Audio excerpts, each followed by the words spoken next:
ჩვენ ყველა ერთად უნდა ვიყოთ ძმებო.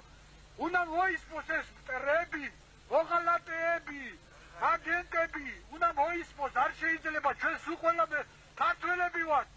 საქართველოზე ცხოვრები ხალხი ვართ, მეგობრები უნდა ვიყოთ, როგორც უწი საქართველოში იყო მტრება თუ რაღაც იყო, ასეთი რამე არ ყოფილა კაცო ერთ წლის განმავლობაში. ამდენი მტერი და ამდენი ნახევარი საქართველო კი არა, 68%, რომელსაც ხმარი იყოთ 87%, ყველა აგენტია ბოლო-ბოლო რო იკითხავთ. ვიყოთ ერთად, არ გაუხსენოთ ერთმანეთს, შენ ეს იყავი, შენ კომუნისტი იყავი, შენ მილიციონერი იყავი, შენ ქურდი იყავი, შენ პროფესორი იყავი, შენ თვითმარქია პროფესორი იყავი, ეს ის იყო.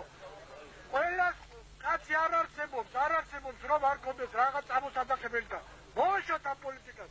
ერთად დავდგეთ და აი ეს ჭირი, დღევანდელი ჭირი გადავაგოროთ.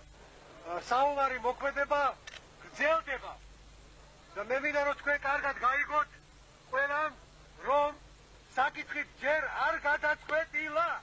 ეს გაიგეთ ყველამ. გაიგეთ ისე რომ შეიძლება საქართველოს სამუდამოდ მოიპოვოს თავისუფლება და შეიძლება დიდი ხნით ჩავარდეთ წყბიანში.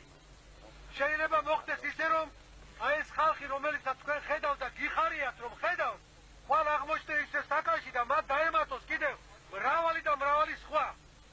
ეს არის რეალობა. მე არაფერს არ ვამუქებ და გეუბნებით იმას, რაც არის.